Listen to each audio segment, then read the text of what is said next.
Hello, everybody. Good afternoon. Happy Monday. Happy St. Patrick's Day. I see a lot of us are very festive in our green. Peter Ducey, I like it. First today, I want to address the devastating tornadoes and storms that have impacted many states throughout the South and the Midwest. As of this morning, more than 40 innocent lives have been lost, and many communities have been totally destroyed. The president has been actively monitoring the situation, and the Trump administration is engaged with governors and local officials to restore affected communities and livelihoods.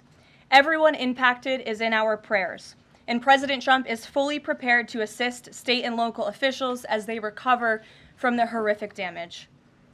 The president has had a very busy weekend, making our country and the world a much safer place. President Trump ordered decisive military action against the Houthi terrorists in Yemen.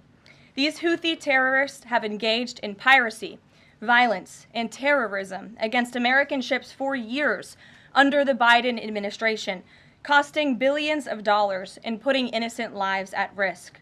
Joe Biden's pathetic weakness invited these unacceptable attacks. But there's a new sheriff in town, and his name is Donald Trump. And the world is officially on notice. America has a commander-in-chief whose peace-through-strength approach is unwavering and should not be tested.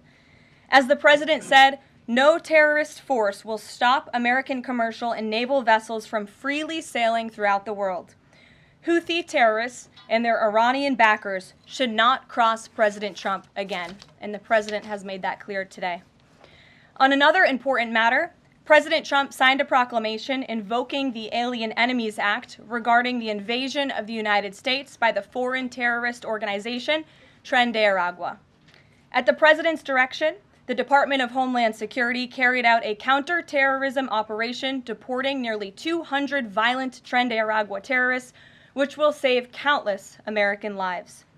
Thanks to the great work of the Department of State, these heinous monsters were extracted and removed to El Salvador, where they will no longer be able to pose any threats to the American public. Tren de Aragua is one of the most ruthless terrorist gangs in the world, and they are responsible for some of the most heinous crimes that have occurred in our nation's history in recent years, including the savage murders of beautiful Laken Riley and Jocelyn Nungray. President Trump promised Laken and Jocelyn's families during his campaign that he would demand justice for their beautiful girls, and that's exactly what he did. As the president acknowledged during his inaugural address on January 20th, he pledged to invoke this act, and he has no higher responsibility than to defend our country from threats and invasions. President Trump will continue his historic efforts to seal the border and prevent these illegal invaders from coming here in the first place. As the New York Times is acknowledged over the weekend, President Trump's policies are working. Here's how the Times summed it up. Illegal crossings at the U.S.-Mexico border are down to their lowest level in decades. Once crowded migrant shelters are empty. Instead of heading north, people stranded in Mexico are starting to return home in bigger numbers. The border is almost unrecognizable from just a couple of years ago, when hundreds of thousands of people from around the world were crossing into the United States every month in scenes of chaos and upheaval. This is the Trump effect in action. And again, those are the words from the New York Times. We didn't need a border security bill. We just needed President Trump. All of these actions taken together are contributing to a wave of optimism about the direction of our great country. According to brand new polling from NBC News, more registered voters say the United States is heading in the right direction than at any point since early 2004. Americans support President Trump's common sense approach that's getting our country back on track in record time. Meanwhile, the president's critics can't say the same. That same new NBC poll also found that the Democrat Party has reached an all-time low in popularity. It turns out when you let your hatred of President Trump get in the way of doing what is best for America, the people reject you. Who would have thought? Joining us today in our new media seat is Kelly Meyer. She is a White House correspondent with News Nation. News Nation started in 2021 and is one of America's fastest growing cable news networks with a focus on news for all of America. It's part of a larger ecosystem. Nexstar, which is home to News Nation, the political website The Hill, the broadcast network The CW, and local Nexstar stations. With that, kick us off, please, Kelly. Thank you, Karoline. What do you say to Americans who want safe streets but are concerned due process is being violated? The president is using every lever of his executive authority and his constitutional authority within the bounds of the immigration laws of our country to ensure that our streets are safer for law-abiding American citizens. And this administration is focused on detaining, arresting, and deporting illegal criminal aliens. And as you saw this past weekend, the president used his authority under the Alien Enemies Act to deport foreign terrorists. Tren de Aragua is now a designated foreign terrorist organization. And as I said, there were nearly 200 Tren de Aragua members who were sent to El Salvador this weekend. Countless lives will be saved because of this action. And if you talk to the families, the Angel families, as I mentioned, Laken Riley and Jocelyn Nungray, they understand the grave cost of life at the hands of these illegal terrorists. And the president is proud to deliver on that promise for them. And just to follow up on that, this will be challenged later today in the courts. Does the president, does this allow him to defy the court order without having this the checks and balances and the separation of power? No. In fact, this administration acted within the confines of the law, again, within the president's constitutional authority and under the authority granted to him under the Alien Enemies Act. We are quite confident in that, and we are wholly confident that we are going to win this case in court. Peter. Thank you, Caroline. If you guys can't send 200 Tren de Aragua terrorists at a time to El Salvador, where are you going to send them instead? It's a very good question. You'd have to ask the courts and the people on the left who are trying to fight this administration for doing the business that this president sought out to do, which is to deport these foreign terrorists. And we're very grateful to President Bukele and to El Salvador for accepting these heinous monsters where they will face justice. And if these guys are terrorists at war with the United States, is President Trump considering anything more lethal to address them than just sticking them on a plane somewhere else? Well, it sounded like you had a little bit of curiosity in the premise of your question, so I want to address it. These are designated foreign terrorists. The president signed a proclamation on February 20th, 2025, designating TDA as a foreign terrorist organization that was in consultation with the Attorney General and the Secretary of Treasury. That was pursuant to 8 U.S. Code 1189. The president has the right to do that, and I think nobody would argue that Tren de Aragua should be designated a foreign terrorist organization. If you want to have that argument, I'm happy to do it. These are heinous monsters, rapists, murderers, kidnappers, sexual assaulters, predators who have no right to be in this country, and they must be held accountable. And something different. There is now a member of the European Parliament from France who does not think the U.S. represents the values of the Statue of Liberty anymore. They want the Statue of Liberty back. So is President Trump going to send the Statue of Liberty back to France? Absolutely not. And my advice to that unnamed low-level French politician would be to remind them that it's only because of the United States of America that the French are not speaking German right now. So they should be very grateful to our great country. Kelly. Is the administration prepared to give the court what it wants in terms of the time of the flights that departed, that went to El Salvador, and some of those details that the judge is asking for in trying to determine the timing? Clearly, the 5 named individuals were not deported. That's right. In compliance. But looking more broadly, wanting to know about the timing of flights and so forth, because the verbal order did say turn around the flights if there's an issue. So is the administration prepared to provide that information? I'm prepared to provide it right now. All of the planes that were subject to the written order, the judge's written order, took off before the order was entered in the courtroom on Saturday. And the administration will, of course, be happily answering all of those questions that the judge poses in court later today. And for people who have due process questions about making certain that there wasn't anyone who was swept up who did not meet the criteria that you laid out, is there a way for the administration to provide more detail about how that was determined, who the individuals were that met this deportation order? Yes, I can assure the American people that Customs and Border Patrol and ICE and the Department of Homeland Security are sure about the identities of the individuals who were on these planes and the threat that they pose to our homeland. They take this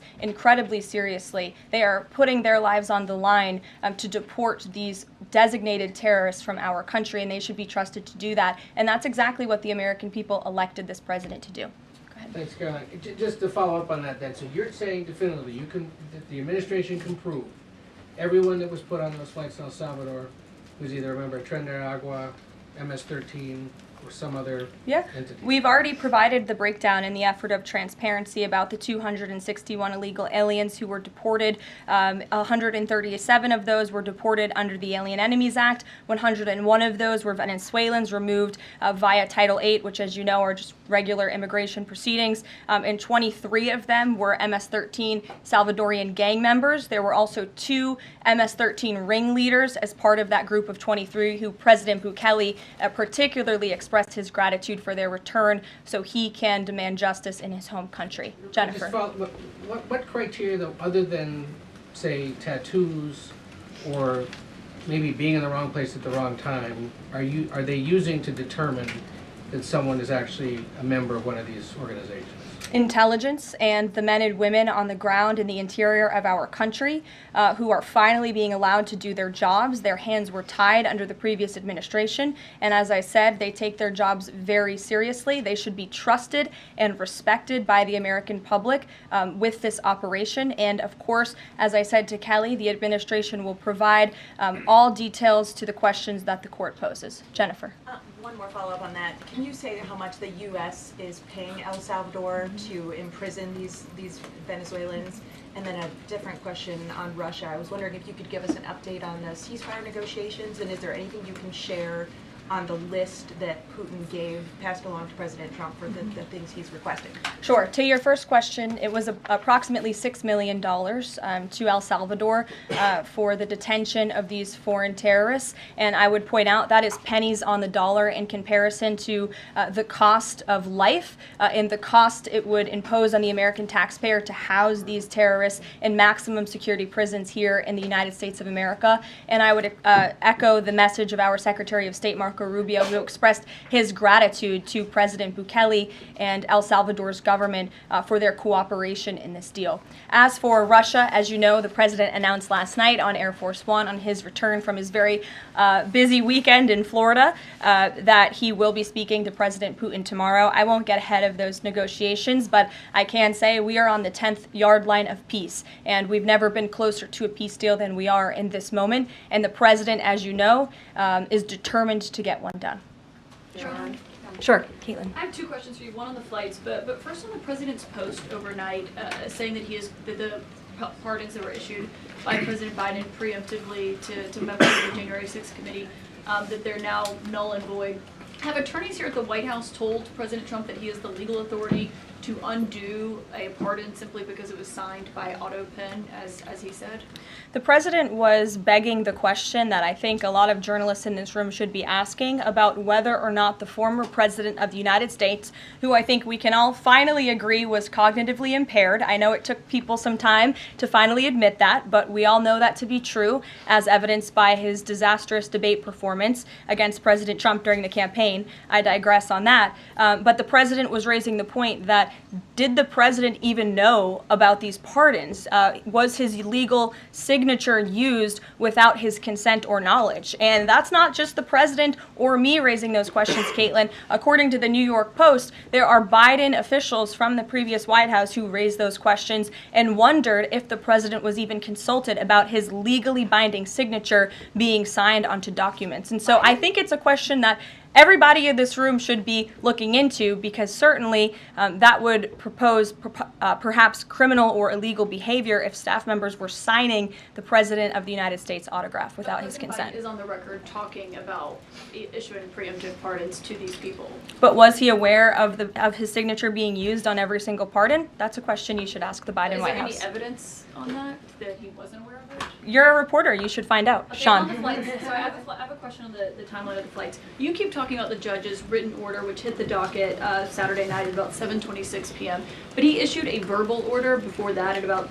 6:45 and 6:48 p.m. based on the court hearing, a verbal order from the bench. Does the White House feel the need to comply with a verbal order from this judge? Again, as I said, all of the planes subject to the written order of this judge departed U.S. soil, U.S. territory before the judge's written order. But what about the verbal order, which of course carries the same legal weight as a written order, and said for the planes to turn around if they were Well, in the air? there's actually questions about whether a verbal order carries the same weight as a legal order, as a written order, and our lawyers are determined to ask and answer those questions in court. Sean. Hey, so on Friday, the president suggested at length that it should be illegal to criticize judges, but he has repeatedly criticized judges who rule against him, and Elon Musk is calling for impeachment of judges who have opposed the administration. So how are those two things not in conflict? I have not heard the president talk about impeaching judges. I know you mentioned Mr. Musk's tweet, but I have not heard the president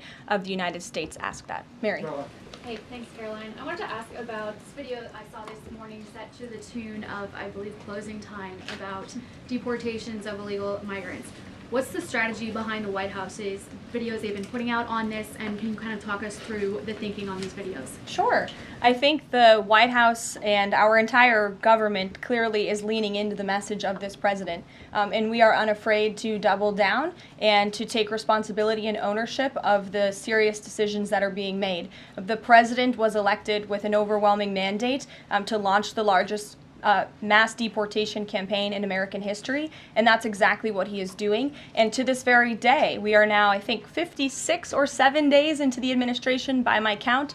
The president still receives an overwhelming public support for the policies that he is enacting. So we are unafraid to message effectively what the president is doing on a daily basis to make our community safer. And the specific video you referenced, I think it sums up our immigration policy pretty well. You don't have to go home, but you can't stay here. Go ahead. Thanks, Caroline. I have two questions. First, will President Trump put sanctions on Russia if the talks on Tuesday don't go as hoped? And secondly, have any illegal immigrants self-deported through CBP home yet? To your first question, it's something the president has floated, and certainly he's willing to do if necessary. I don't have anything to read out, and I would never get ahead of the president on such a serious decision. To your second question about the CBP Home app, I would have to check in with the Department of Homeland Security, but it's a great question, and we're very proud to repurpose this app, which the Biden administration abused to facilitate the mass illegal entry of illegal immigrants into our country. It was like a fast pass at Disneyland. That's not happening under this administration. We are encouraging illegal immigrants to actively self-deport to maybe save themselves from being in one of these fun videos. Caroline. Sure. John, good to see you. After President Trump strafe-bombed the Houthis yesterday, he said that if they retaliate, he was going to personally hold Iran accountable for that. Holding them accountable, what would that look like? Well, I would defer you to what the president put out this morning, John, where he said very clearly, I will read it, "Let nobody be fooled. The hundreds of attacks being made by Houthi, the sinister mobsters and thugs based in Yemen, who are hated by the Yemeni people, are all created by Iran. Any further attack or retaliation by the Houthis will be met with great force, and there is no guarantee that the force will stop there. Iran has played the innocent victim of rogue terrorists from which they've lost control, but they haven't lost control. They are dictating every move, giving them the weapons, supplying them with money and highly sophisticated military equipment, and even so-called intelligence. Every shot fired by the Houthis will be looked upon from this point forward as being a shot fired from the weapons and leadership of Iran. And Iran will be held responsible and suffer the consequences, and those consequences will be dire." That is a statement from the President of the United States just moments ago. I have nothing additional to share, but our message to Iran is you better take this president seriously, and I think the Houthis learned that the hard way this past weekend. As I said in my opening remarks, there's a new sheriff in town, and this president is not just going to sit on his hands and allow terrorists to launch attacks on commercial vessels and U.S. naval ships. Those actions will not be tolerated. Sure, Edward. Yeah, thanks. Caroline, on the economy. So after mostly a down week last week in the economy, you've been very vocal as well as other cabinet members about how we're in a transition and about how this economic transition, and there's a plan, a long-term plan for tariffs on this. How concerned is the president that the markets and Americans, for lack of a better term, will freak out over these tariffs and be concerned about a long-term plan? Sure. I think I've been asked this question and answered this question respectfully, Edward. We are in a period of transition. The president has made that clear. He also has made his belief in tariffs and what they will do for our great country clear, restoring wealth back to our country. And if you look at the president's first-term economic formula, massive deregulation, tax cuts, lowering the cost of living with an energy boom, which the American people can expect soon. Wall Street and Main Street should both be assured by what President Trump did in his first term. It's the exact same formula. In fact, I would argue it's even better this time around. And if you look at some of the economic indicators in the last week, the latest CPI report last week beat expectations. Inflation is cooling. Core inflation dropped for the first time in 4 months. The national average of the price of gas is down 42 cents from 1 year ago. And there was also a new report out this morning about wholesale egg prices. They continue to fall. A dozen eggs are now $3.10 cheaper since January 24th. First, that's a 47% decrease overall. So I think the American people do have great reason to be optimistic about this economy. And as I've said repeatedly, it continues to be true. The administration has a whole of government effort to fix the economic mess created by Biden. So the president's pointed to that April 2nd tariff deadline, so to speak. Is the tariff back and forth sort of done now? We're just all looking towards April 2nd? Well, I think the president would tell you that all options are always on the table, and he's always ready to respond if he feels the United States is being unfairly treated by our allies and also our competitors around the world. But yes, the April 2nd day is a big day for the country, as the president has said. Reciprocal tariffs will go into effect. We'll have more details on that as the date nears, but our entire trade team, Secretary Lutnick, Secretary Bessent, the vice president has been quite involved in these talks and discussions as well about what that will look like. And the president, as you always do, you will hear from him directly on it. Deborah Saunders, how are you? Fine. How are you doing? Good, thanks. Former Pardon Attorney Elizabeth Boyer believes she was fired for refusing to sign off on a move to restore gun rights to actor Mel Gibson. DOJ's Todd Blanche says no. But I want to know, is the administration dedicated to restoring gun rights to felons who served their times? I ask this because I've talked to people who were pardoned. They felt that was important. Of course, this isn't necessarily for a pardon. What is the president's thinking on this issue? Sure. After you've served your sentence, should you have gun rights? It's an important question. It is one I have not spoken to the president about on his views, but I will take it to him this afternoon. I will tell him you asked, and we will get you an answer. You're welcome. Jonathan. Thanks a lot, Carolina. A question for you regarding the administration complying with judges' orders. I want to ask about an administration spokesperson who's the border czar, Tom Homan. He was on Fox News. We love Tom Homan. And he was talking about the deportations, and he said the following. He said, "We're not stopping. I don't care what the judges think," which seems to me, just reading that, that you don't care what orders come from the federal bench. Is that the case? Can you clarify that, please? Well, I think since you just quoted Tom, I'll quote Tom. He said, "I don't care what the judges think, but I can assure you that the administration is complying with the court order." And as I've said repeatedly from this podium, all of the flights that were subject to the judge's written order departed before the written order, and we are prepared to make that case in court later this afternoon. Reagan. And then if I could, on Russia, the president, as you pointed out, Caroline, made some remarks on Air Force One coming back from Florida, and he seemed to indicate that the conversation tomorrow concerns essentially dividing up assets, dividing up territory associated with the war in Ukraine. Has President Zelensky given President Trump that authority? Is that what is going to take place tomorrow?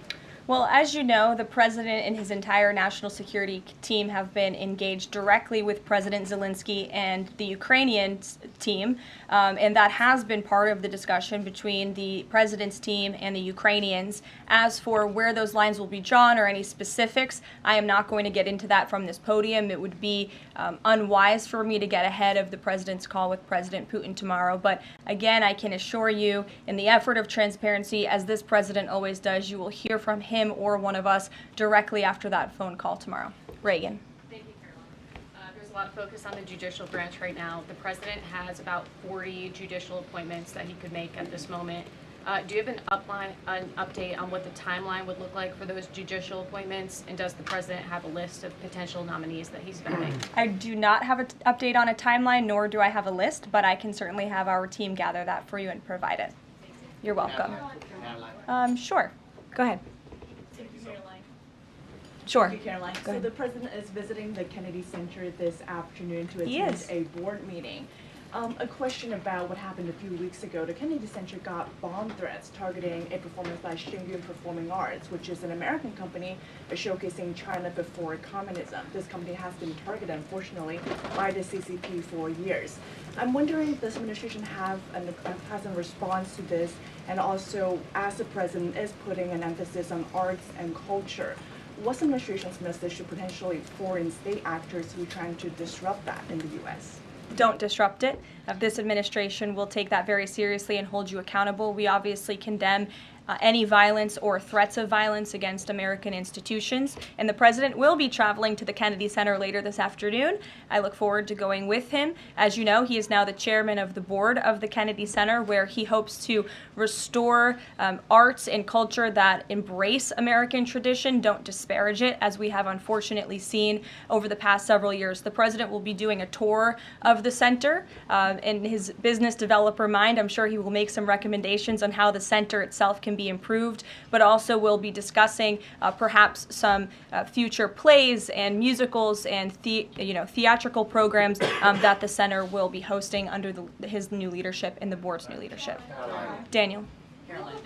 Will the president be discussing with Putin tomorrow the future of Vladimir Zelensky? Sort of a follow-up to John's question. Again, I've been asked and answered this question now. I'm not going to get ahead of the president's discussion tomorrow, but after the phone call takes place, I can certainly provide a readout. Daniel. Caroline, thank you so much. You mentioned earlier in the briefing that you guys are at the 10-yard line of peace. Given the amount of progress that you've made in such a short amount of time, is that an indictment of the previous administration's foreign policy stance, and is it just more proof that you need to talk to people to sort of get things done? I think so. I think the previous administration is the reason this war began. As President Trump often says, this war would have never started if he were still in office. It only started because of the incompetence and the weakness of the previous administration, and President Trump is very proud of the progress that he and his team have made in such a short amount of time, and hopefully tomorrow that progress will move forward.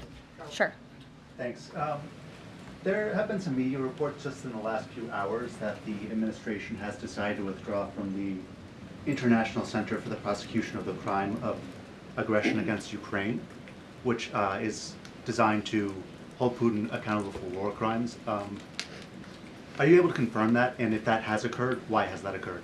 I'm not able to confirm it because I have not heard that. I will caution, I know there have been many inaccurate and misleading reports from Reuters lately, so I would caution anybody taking that seriously, but I can check in and get back to you.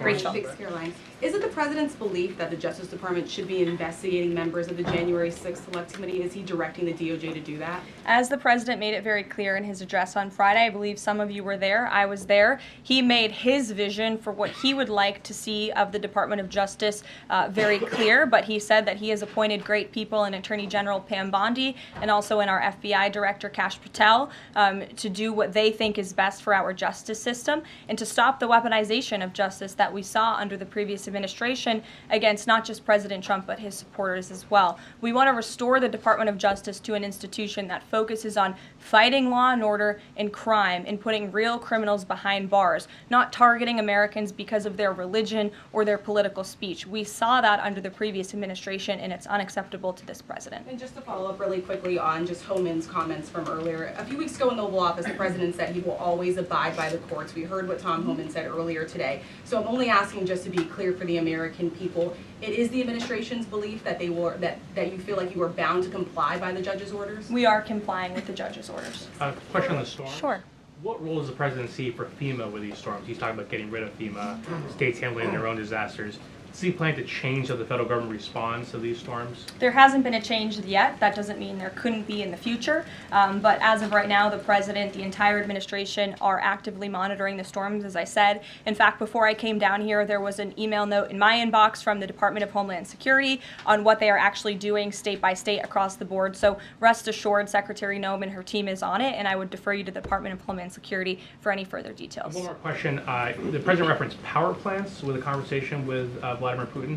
What is he referring to with power plants? What is that? There's a power plant that is on the border of Russia and Ukraine that was up for discussion with the Ukrainians, and he will address it in his call with Putin tomorrow. The nuclear plant. Correct. Okay. Yes. Caroline? Do you have a question? Yes. Okay. I wanted to ask you if you would be releasing more granular data about the people who were sent to El Salvador this week. Particularly, will you be releasing their names? I don't believe so because of the privacy concerns at this point in time. That doesn't mean we won't eventually. I would defer you to the Department of Homeland Security for more details on the individuals on the flights, but we have been incredibly transparent in giving you the breakdown of the numbers and also some of the crimes committed by these heinous criminals and individuals: kidnapping, sexual abuse of a child, robbery, aggravated assault on a police officer. I would remind everybody in this room that Tren de Aragua is a foreign terrorist organization operating within the United States of America because the previous administration allowed them to invade our country. These are monsters who tortured, raped, and murdered a 12-year-old Jocelyn Nungre. They murdered 22-year-old nursing student Laken Riley. They led a multi-state sex trafficking operation involving smuggling women into the United States, holding them in stash houses in Louisiana, Florida, New Jersey, Texas, and Virginia, and forcing them into prostitution. They kidnapped and murdered a 33-year-old woman in Texas. They sexually and physically assaulted a woman and her daughter in Wisconsin. They conducted a mass shooting in Illinois. They peddled untraceable ghost guns across New York City, took over an Aurora, Colorado apartment complex where they kidnapped and tortured victims. And by the way, many of you in the mainstream media said that didn't happen. It turned out that it did. And because of the effective immigration policies of this administration, those foreign terrorists were detained and they are no longer operating on American soil, and we have President Trump to thank for that. We'll see you guys later at the Kennedy Center. Thanks so much. Thanks, Caroline.